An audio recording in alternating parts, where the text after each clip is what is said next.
Swami Ho, to all my Shri Swami Samartha devotees, I request you to please like, subscribe my channel Divine Guidance.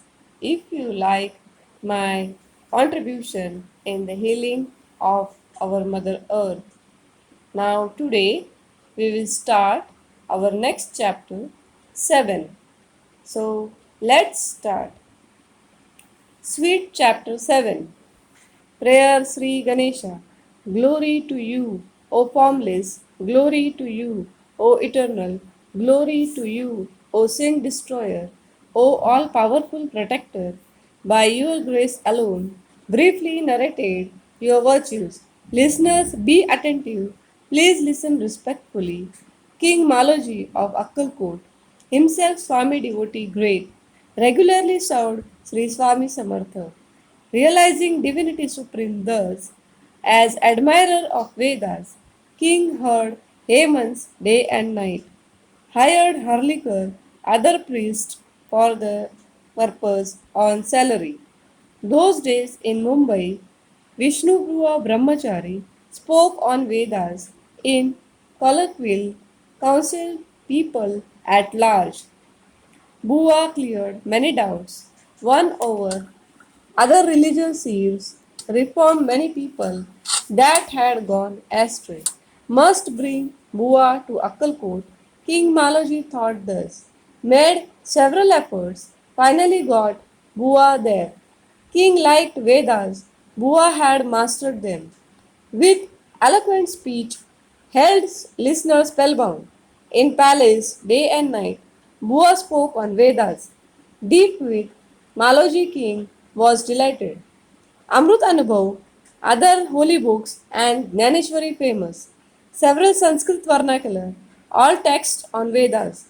Bua explained all, gratified many people, got much respect in the city of Akkalkot. Bua became popular. People praised him more and more. Discussion on Vedas often took place in palace. Lord Dattatreya, incarnate, at the time lived in Akkalkot. City of Sage King was mother's home to devotees' mind. One day, as such, Bua visited Sri Swami Samartha. Many prominent people also came along. To put Swami to test, Bua spoke many things, mentioned Vedic subjects, and questioned Swami thus: how to attain Brahmahood? How does one ascertain it? Hearing these words, simply laughed Sri Swami Samartha. Swami said nothing, simply went on laughing. Seeing this strange behavior, Bua could only wonder. This ascetic seems insane. People seem wrongly charmed. Their devotion is worthless. This man is certainly fake. Coming out at once, Bua left hurriedly, said to the people laughingly, "You have been cheated. Certainly, you call this ascetic God and worship him accordingly. It's merry illusion. This is truth certain. Seeing your ignorance, he has raised pretense. This man certainly lacks wisdom about Vedas, science." Having spoken thus, Bua came home, doubts clouded mind, mocked Swami Divine. After his daily course, Bua retired for the day. Two Parsis present there also went to sleep. Bua soon fell asleep. Sometime into night, he saw a dream that was quite certain. Several scorpions at once strode all over his person. Most poisonous of them stung him hard. Seeing dream thus, Bua got up at once.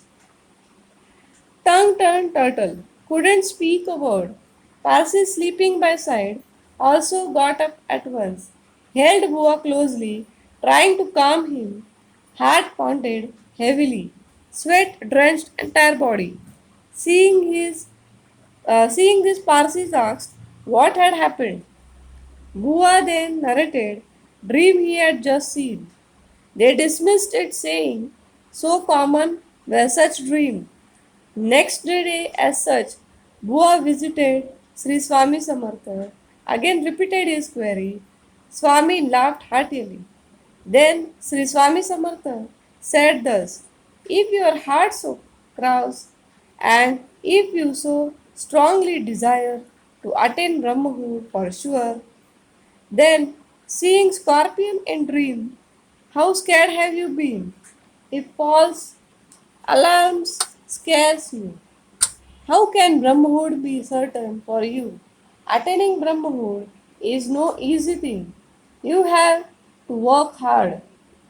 Can't be yours for nothing. Bua realized Sri Swami Samartha, fell at Swami feet at once.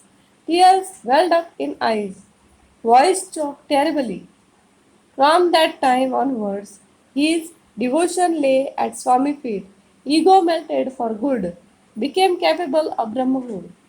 Picking pearls beautiful from the ocean of Sri Swami Charitra, Vishnu poet made this garland and offered to Shankar. Thus ends the seventh sweet chapter of this brief biography, Sri Swami Charitra Saar-Amrut, that contains several short stories that affectionate devotees may listen attentively, thus offered at the lotus feet of Sri Swami Samartha Maharaj, the King of Kings and the yogis alike. Swami Ho, I serve my devotion at the lotus feet of Sri Swami Samartha.